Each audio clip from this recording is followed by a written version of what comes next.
Assalamualaikum warahmatullahi wabarakatuh.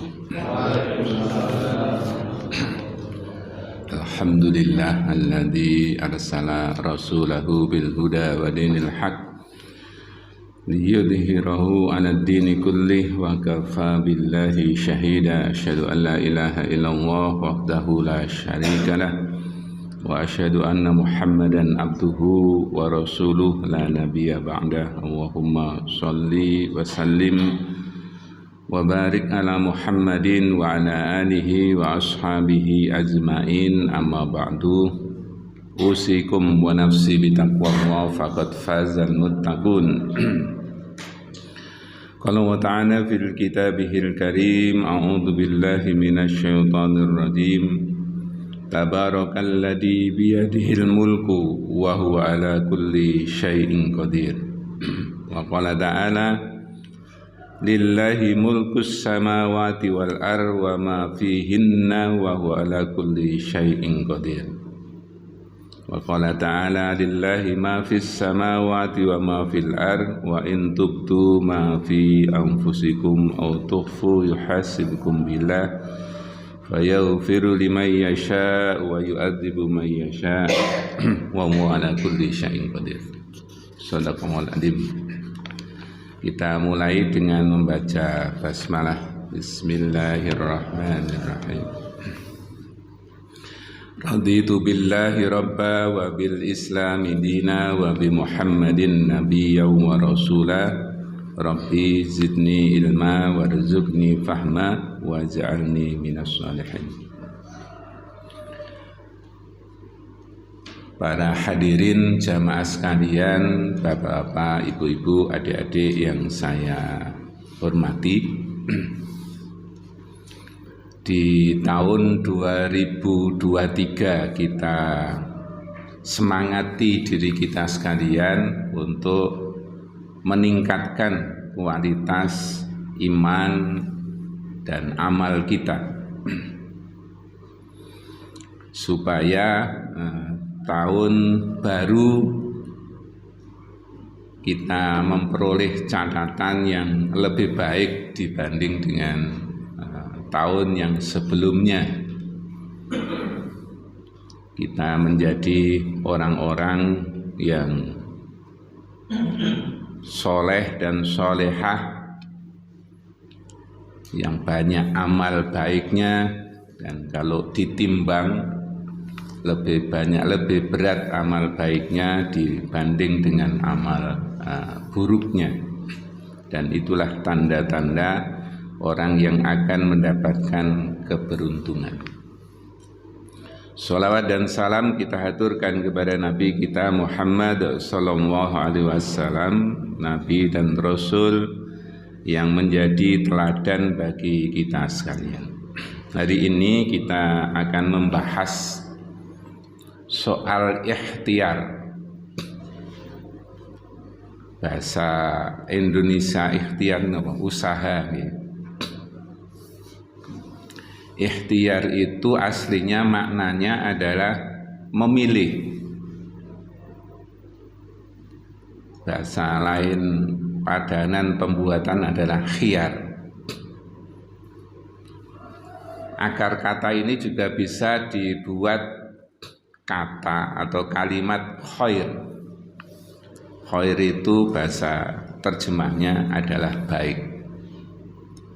Berarti ikhtiar itu adalah usaha dari kita sekalian untuk memilih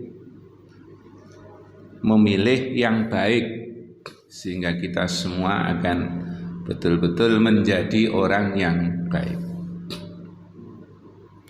Manusia diberi kemampuan untuk berikhtiar, tetapi dalam batas-batas, dalam batas-batas. Ada ikhtiarnya yang berhasil, ada ikhtiar yang gagal, tidak berhasil. Maka di samping ikhtiar itu juga diperlukan ada doa.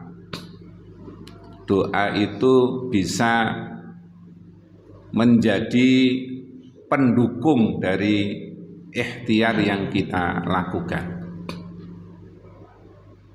Ada orang-orang tertentu yang doanya itu betul-betul sangat istimewa.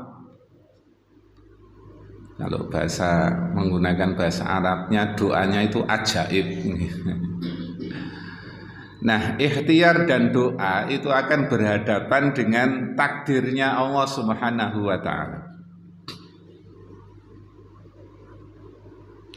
Kalau digambarkan itu ya, gambarnya itu bentuknya segitiga. Boleh segitiga sama sisi, boleh segitiga sama kaki. Pucuk di atas segitiga itu ditulisi takdir. Pucuk yang sebelah kiri itu ditulisi ikhtiar. Pucuk yang di kaki sebelah kanan ditulisi dengan doa. Atau bahasa lebih keren lagi itu bukan segitiga tapi piramida. Piramida kan sama bentuknya seperti segitiga. Pucuknya ditulisi takdir, bahwa kiri ditulisi ikhtiar, bahwa sebelah kanan ditulisi dengan doa. Ini sekian periode yang lalu, sebagian menjelaskan periode tabi'in itu sudah menjadi topik perdebatan yang sangat luar biasa kencengnya, sampai muncul dua madhab yang berhadap-hadapan. Madhab yang pertama menyatakan bahwa manusia mutlak menentukan nasibnya sendiri dengan ikhtiar yang ia lakukan. Sementara yang berhadapan itu menyatakan bahwa manusia tidak punya kekuasaan apa-apa, semuanya yang menentukan adalah Allah Subhanahu wa Ta'ala. Madhab yang kedua niku kalau digambarkan seperti ini, pentas wayang ya. Wayang itu dalangi siji, terus wayang sing dijejer di depan itu nek gak digerakno dalange nggak boten bergerak. Nek ana wayang terus wayange melaku karepe dhewe malah aneh. Kecuali mungkin wayangnya wayang orang. Kalau wayang orang kan wayangnya duwe kehendak juga. Jadi menimbulkan menimbulkan diskusi perdebatan yang sangat sengit. Kelompok yang satu disebut dengan kelompok Qadariyah, yang satu disebut dengan kelompok Jabariyah. Kelompok Jabariyah, Jabar itu artinya memaksa. Jadi semua itu atas kehendak Allah Subhanahu wa Ta'ala. Manusia hanya dipaksa oleh Allah Subhanahu wa Ta'ala, tidak ada hak ikhtiar sama sekali. Sementara yang Qadariyah menyatakan manusia punya kekuasaan untuk menentukan nasibnya sendiri. Oleh karena itu maka manusia pantas untuk dimintai pertanggungjawaban karena dia menentukan jalan hidupnya sendiri. Nah, kita sekalian Ahlus Sunnah wal Jamaah itu mengambil jalan tengah. Saya dulu waktu jalan-jalan ke kota suci itu membeli buku kecil ini, harganya 7 real. Judulnya itu Asbabu Tulil Umri, sebab-sebab dipanjangkannya umur. Umur itu bagian dari takdir Allah Subhanahu wa Ta'ala. Umumnya orang kan memahami bahwa rezeki, jodoh, dan umur, soal ajal mati itu adalah takdirnya Allah Subhanahu wa Ta'ala. Kula jenengan mungkin ditakdirkan oleh Allah Subhanahu wa Ta'ala sebagai orang yang cukup. Bahkan mungkin di antara kita ada yang ditakdirkan oleh Allah sebagai orang yang kaya.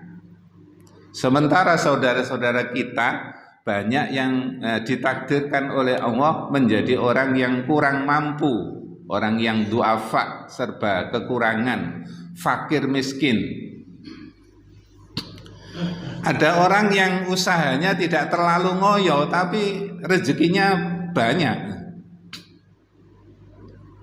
Sementara ada orang yang kerjanya sudah banting tulang tidak karuan, rezekinya terbatas karena di situ ada takdirnya Allah Subhanahu wa taala. Nah, ada sebuah ketentuan hadirin sekalian, seseorang apabila rezekinya sudah dicukupi oleh Allah sesuai dengan ukurannya, dia pasti akan mati. Jadi misalnya ukuran rezeki saya itu satu gelas, dengan ikhtiar saya, dengan kerja ini, satu gelas itu ternyata sudah dicukupi, saya pasti akan mati.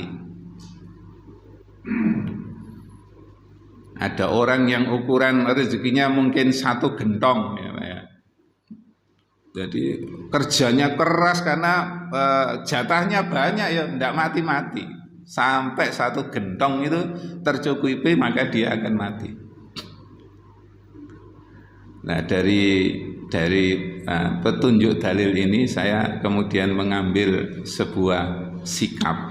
Oh, nek ngono kerja iku gak oleh ngoyo-ngoyo.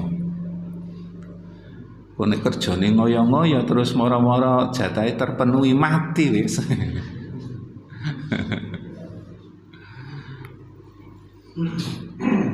Atau dengan cara petunjuk di dalam ajaran Islam, nek duwe rezeki aja dipek dhewe, aja dipangan dhewe. Bagi sudah kepada orang-orang yang membutuhkan. Jadi mestinya sak gelas itu ate penuh, enggak sido penuh, Pak, pada dibagi-bagi, Pak. Rada awet umure. Nah, itu rezeki, rahasia rezeki. Jadi kerja boleh semangat, tapi ada batas waktunya. Di situ ada takdirnya Allah Subhanahu wa taala. Wonten sing kerja niku ya Allah sudah banting tulang suami istri, rezekinya tidak segera bisa tercukupi, akhirnya untuk memenuhi kebutuhan hidup sehari-hari utang, Pak.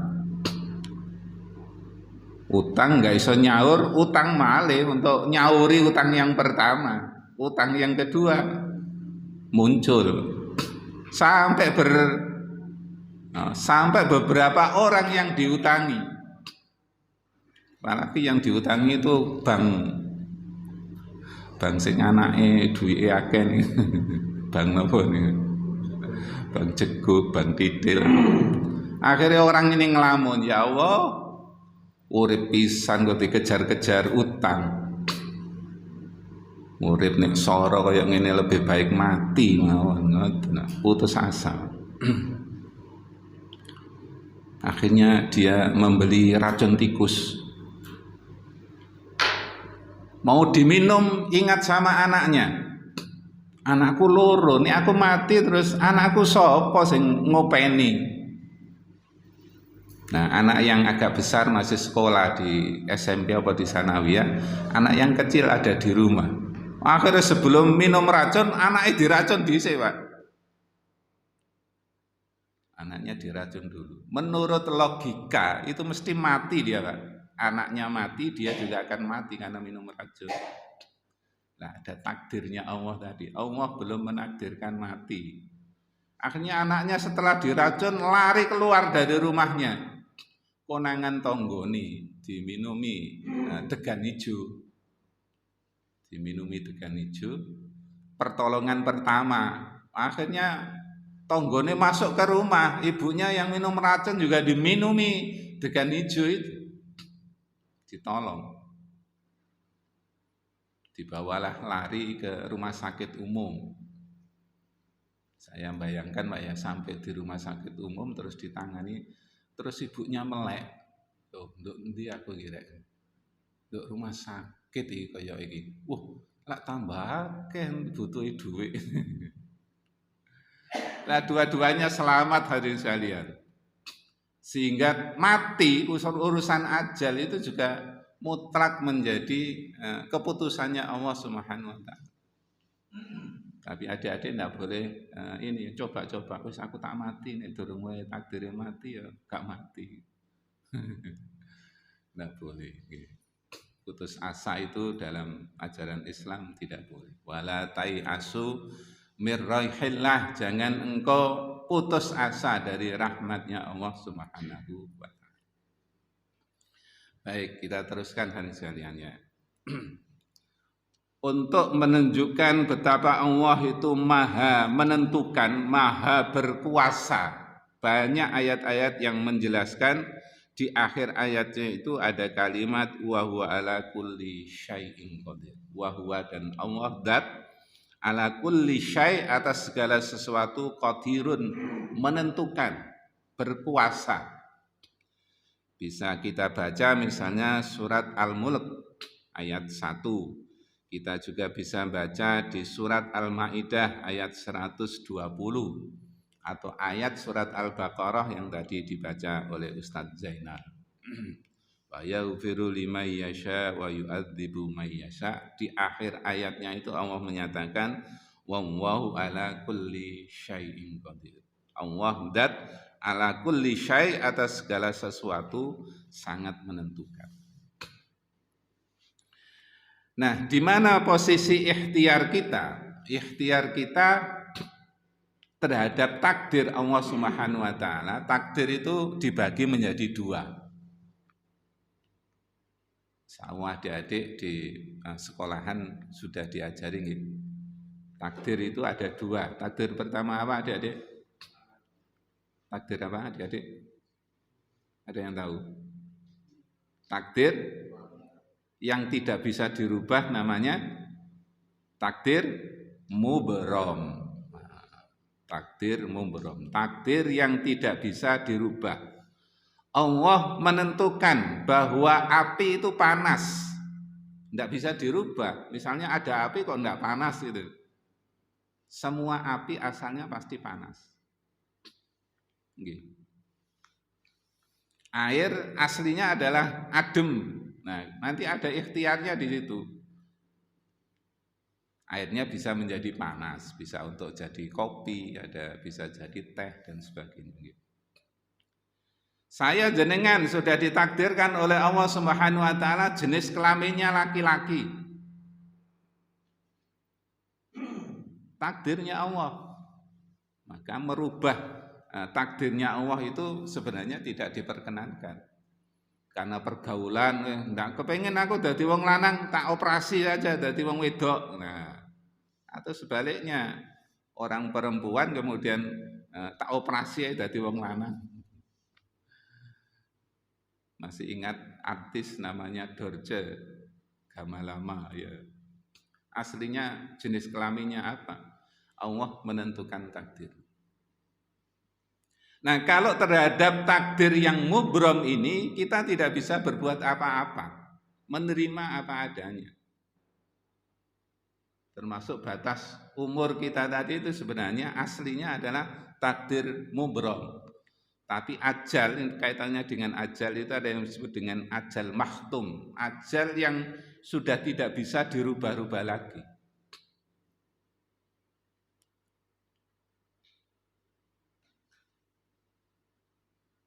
Tapi ada namanya takdir yang kedua, takdir yang dimana ikhtiar kita masih bisa sangat menentukan. Apa adik-adik yang kedua namanya? Takdir mu'allaq. Ya. Takdir mu'allaq. Takdir yang pertama mubrom, manusia tidak diberi hak ikhtiar di situ. Takdir yang kedua, takdir mu'allaq.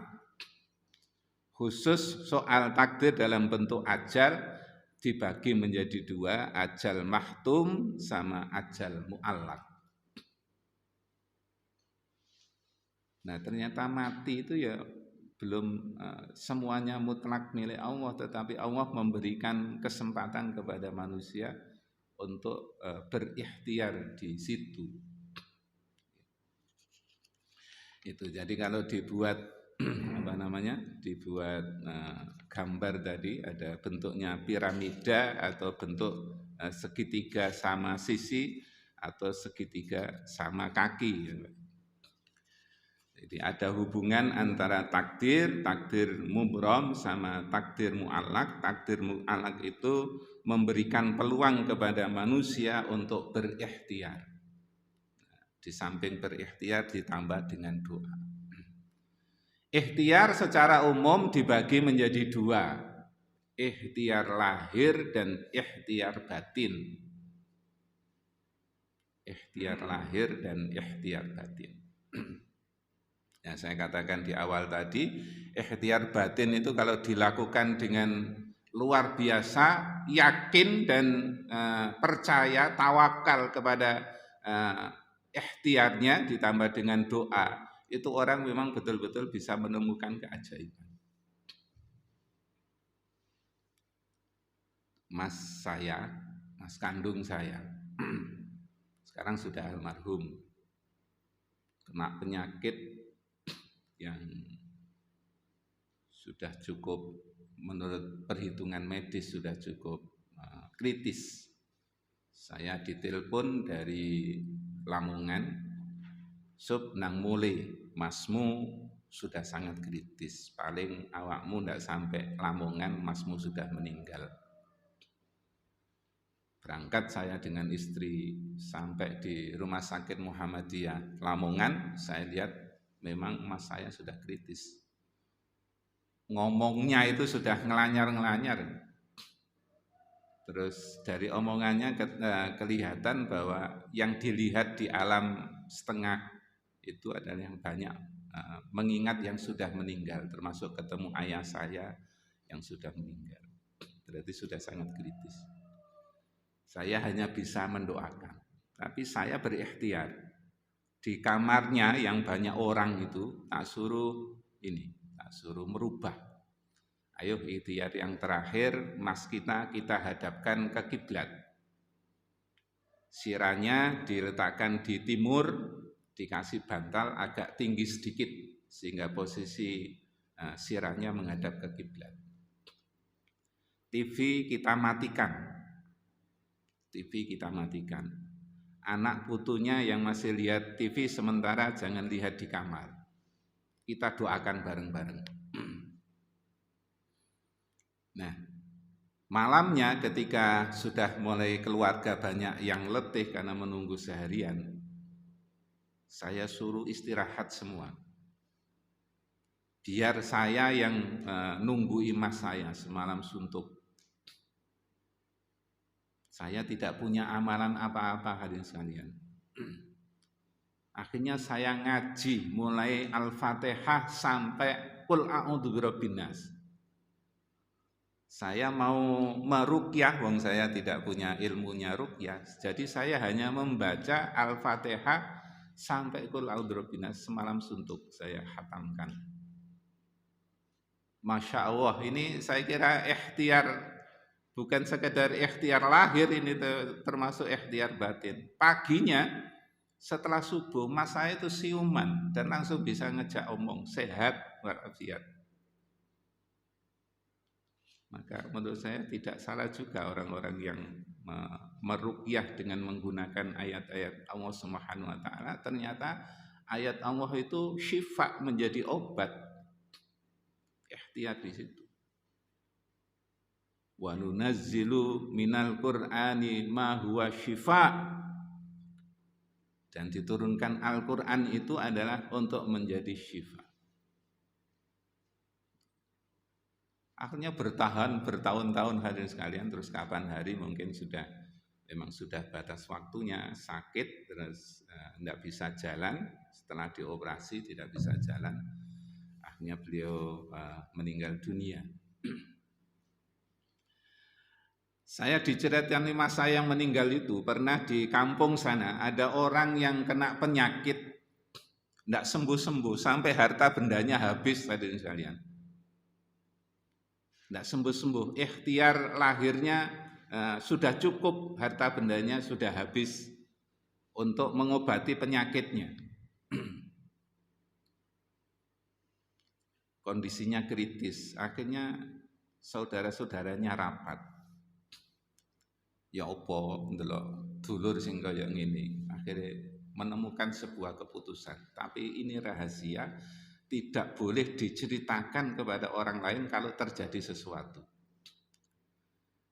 Ayo dulur saudara kita ini kita minumi parutan pohong gendruwo. Jadi diparutkan pohong, namanya pohong gendruwo. Nah, dari istilahnya kalau diperes jadi santan ya. Santannya jenis pohong gendruwo diminumkan, Pak. Mati, Pak. Namanya pohon gendruwo itu luar biasa hebatnya pengaruhnya. Dan itu tidak boleh diceritakan siapa-siapa ya. Nanti kalau diceritakan kan bisa ditangkap polisi. Sekian waktu kemudian dari pucuk kakinya itu keluar warna putih, Pak. Warna putihnya merambat terus menjalar sampai ke kepalanya, hidup lagi, Pak.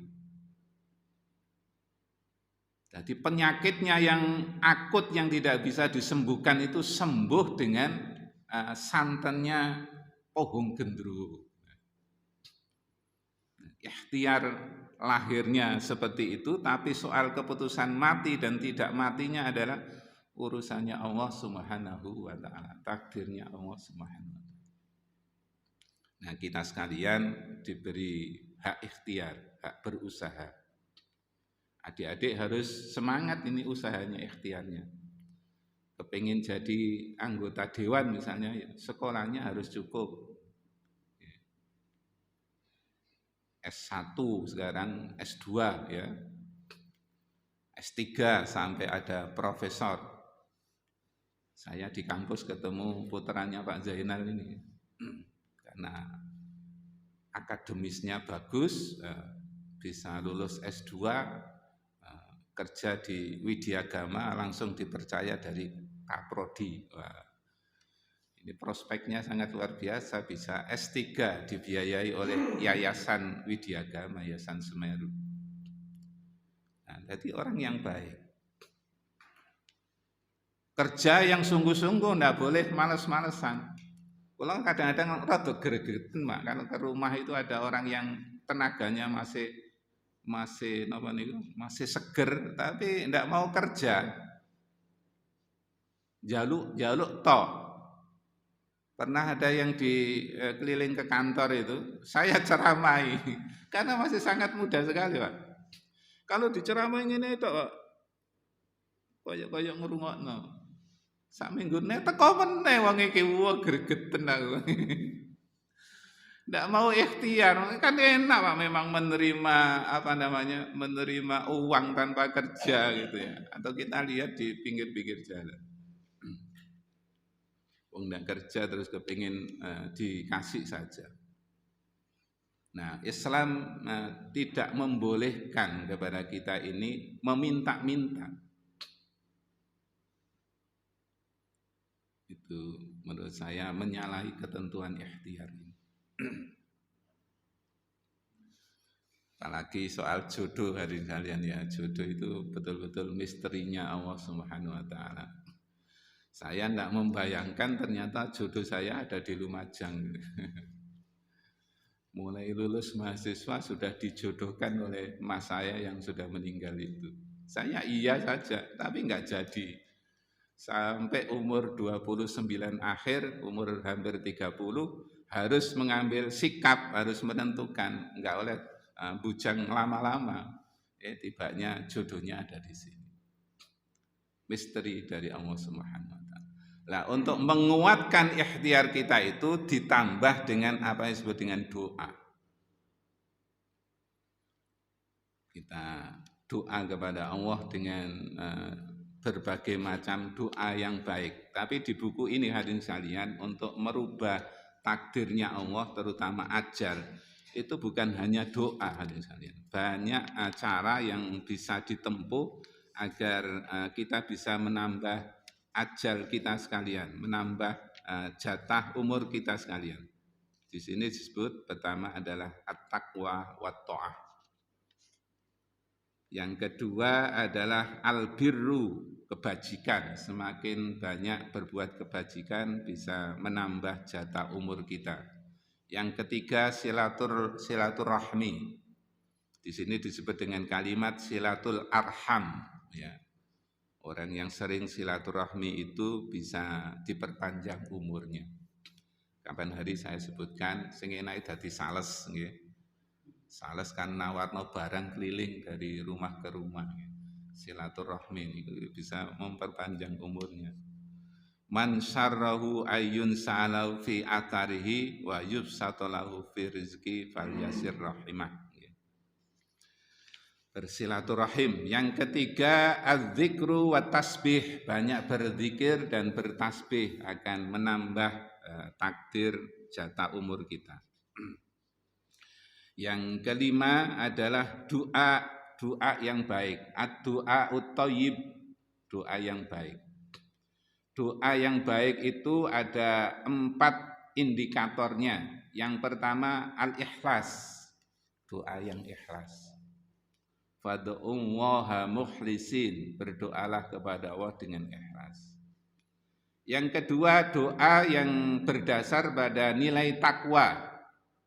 Innama yataqabbalu minal muttaqin. Innama yataqabbalu minal muttaqin. Sesungguhnya hanya menerima, Allah hanya menerima doanya orang-orang yang muttaqin.